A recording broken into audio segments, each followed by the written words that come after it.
She walked into her own bedroom and found her boyfriend of 3 years with her sister. What came after that was almost harder to believe than the affair itself. This is her story. She and her stepsister grew up together since they were toddlers, practically raised as sisters in every sense that mattered. Close, protective of each other, the kind of bond that's supposed to be unbreakable. She met her boyfriend in college. They fell for each other fast, moved in together after graduation, and built a life together over the next 3 years. Her sister and her boyfriend got along too, the way family does. Nobody thought twice about it.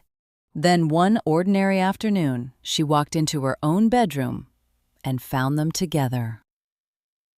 There wasn't a version of that moment she could explain away. She ended the relationship on the spot. He moved out within days.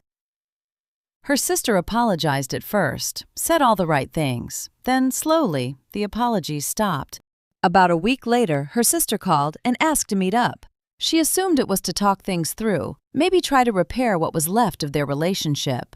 Instead, her sister told her that she and the ex were in love and that they were planning to go public with their relationship, as a courtesy, she said, before posting it for everyone to see. She left the table without saying another word. What happened next was almost harder to process than the affair itself. Her parents called her in and told her how disappointed they were. In her. Not in her sister, not in her ex, in her, for not supporting her sister's new relationship. They reminded her that her sister had been through a serious illness as a teenager, survived it, fully recovered, and suggested that maybe she just struggled socially because of it and deserved some grace. She didn't buy that explanation, not because she didn't have compassion for what her sister had survived, but because none of that had anything to do with choosing to sleep with someone else's partner of 3 years.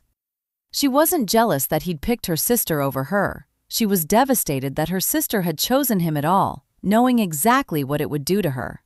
Her parents told her that if she couldn't find a way to accept the relationship, they might have to go no contact with her entirely. Extended family started reaching out too. Aunts, uncles, cousins she barely spoke to, all of them telling her, in one way or another, that she was the one in the wrong for not being supportive enough.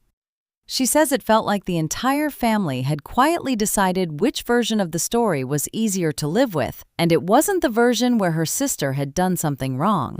Then came the detail that changed everything. Through a relative, she found out her sister wasn't just dating her ex now.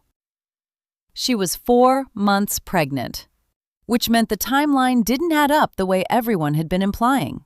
This hadn't been a one-time mistake, discovered and immediately ended. It had been going on for months, possibly far longer than anyone admitted out loud. And her parents' biggest concern, she says, wasn't the deception. It was making sure she didn't ruin their excitement about becoming grandparents. She agreed to meet her sister one more time.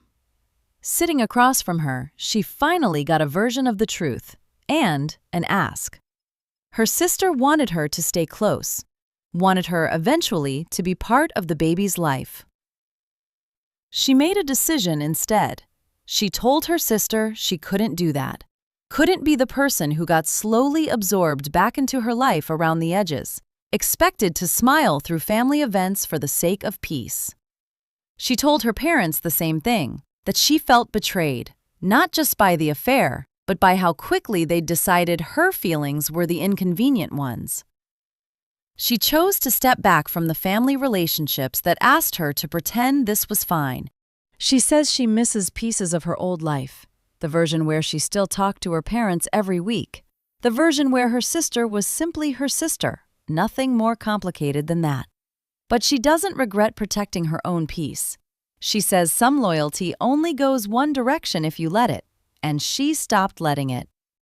If you've ever had to choose between keeping the peace and keeping your dignity, you know exactly how impossible that choice can feel. This was a dramatized story inspired by real experiences shared online. If it got to you, subscribe for more and let us know in the comments whether you think she was right to walk away.